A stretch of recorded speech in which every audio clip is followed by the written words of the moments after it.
Le fait que la latitude sur le plateau de Gizeh donne un nombre égal à la distance que la vitesse de la lumière traverse en mètres n'est pas surprenant.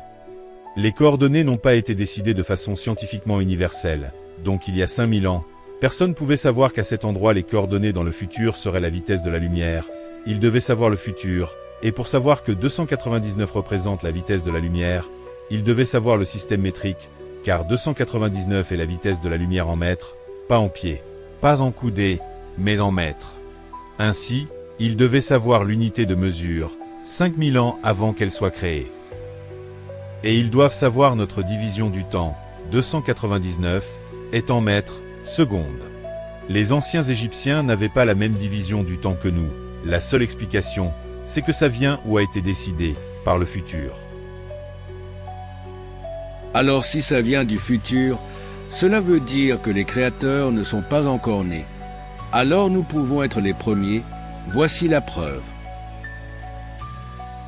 La latitude ne représente pas une distance, donc n'a rien à voir avec la vitesse de la lumière. Laissez-moi vous montrer un exemple et en même temps vous prouver que ça vient du futur. La seule façon de contredire mes vidéos, c'est de se dire que c'est truqué et de ne pas avoir envie d'aller vérifier. Mais vous voyez, j'enregistre mon écran et c'est la mesure intégrée avec Google Earth.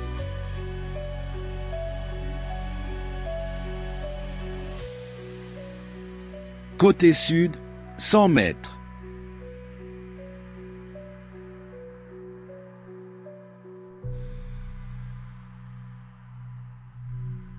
Le côté est mesure 100 mètres également. Le demi-périmètre mesure 200 mètres. La vitesse de la lumière dans le verre traverse cette distance 1 million de fois par seconde.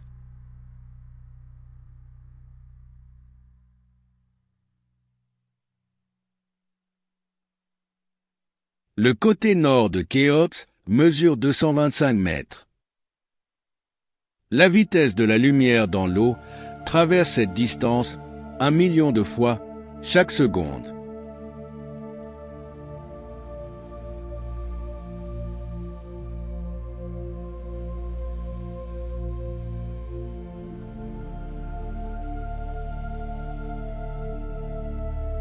Le segment le plus long de Képhren mesure 299 mètres. La vitesse de la lumière traverse cette distance 1 million de fois par seconde. Sur chaque plan, on retrouve une échelle représentant l'unité de mesure dans un coin en bas. Ici, c'est Mykérinos et elle mesure 100 mètres sur Google Earth, donc tout ceci mesurable en probabilité prouvant de tout doute que l'unité de mesure sur le plateau de Gizeh est le mètre de Google Earth, c'est-à-dire prendre en compte l'élévation topographique. Si vous dites que ça ne prouve rien, c'est que vous n'avez pas la nuance d'esprit de percevoir les statistiques que donnent ces faits. Vous allez plus croire aveuglément une histoire qui vous convient, sans preuve. Ce que je viens d'expliquer n'est en contradiction avec absolument rien. Cela explique les extraterrestres et donne une preuve de leur existence. Par exemple, dans un futur infini, nous allons visiter le passé avec toutes sortes de vaisseaux de plusieurs époques. Ceux que nous voyons font partie d'une époque plus proche de la nôtre, moins évoluée, c'est pourquoi nous les apercevons. Plus ils avancent dans le temps, plus leur technologie devient efficace et nous ne les voyons plus du tout. Cela explique et valide en quelque sorte toutes les religions, car c'est ici la première explication logique dans la mesure du contexte, à la création du Big Bang. Car s'ils reviennent dans le passé, ça veut dire qu'ils peuvent envoyer une chose à l'époque où il n'y avait rien et créer ainsi le Big Bang. Toutes les civilisations croient en un Dieu, sans preuve. Voici la première explication, et preuve, de Dieu. Validant toute théorie donnée par les scientifiques qui est que seulement Dieu a pu créer le Big Bang. Pour ceux qui défendent la théorie d'une ancienne civilisation mondiale avancée qui n'aurait laissé absolument aucune trace de vie, c'est encore plus difficile à soutenir que les religions ou les extraterrestres. Cependant, vous n'aviez pas totalement tort, car c'est bel et bien une civilisation avancée mondiale qui a construit ces structures, et cela explique pourquoi ils n'ont laissé aucune trace de vie. La théorie officielle, selon laquelle les Égyptiens ont construit ces structures, n'est pas en contradiction avec l'idée que, dans le futur, notre technologie nous permettra de modifier ces structures sans créer de perturbations ou de paradoxes. Ainsi, ce que je dis n'est en aucun cas contradictoire avec la version officielle. Toutefois, il est évident que ces structures sont présentes dans le monde entier.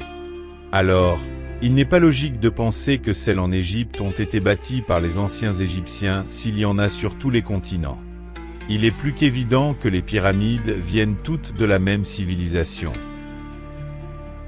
Comme je montre plus en précision dans le film précédent, il y a 3 sites avec des similitudes calculables en probabilité et facilement visibles sans calcul. Il y a un site sur chaque continent qui démontre facilement que tout ça est lié et mondial. Chacune représente un plan avec une échelle de 100 mètres. Et pour enfoncer le clou en un coup, les pyramides de 100 mètres à Teotihuacan et à Gizeh donnent tous deux un calcul qui lie le nombre d'or au nombre 99. Cette addition est une liaison entre le nombre 99, le nombre pi et le nombre d'or. Ce calcul est parfaitement visible à Gizeh, en Afrique.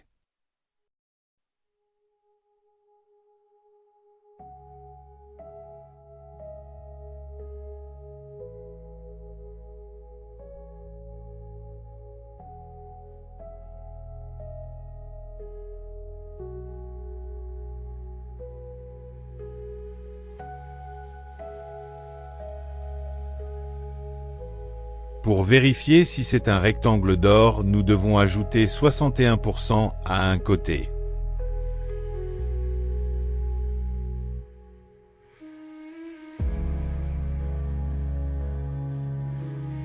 Donc ceci est un rectangle d'or, et ça peu importe l'unité de mesure.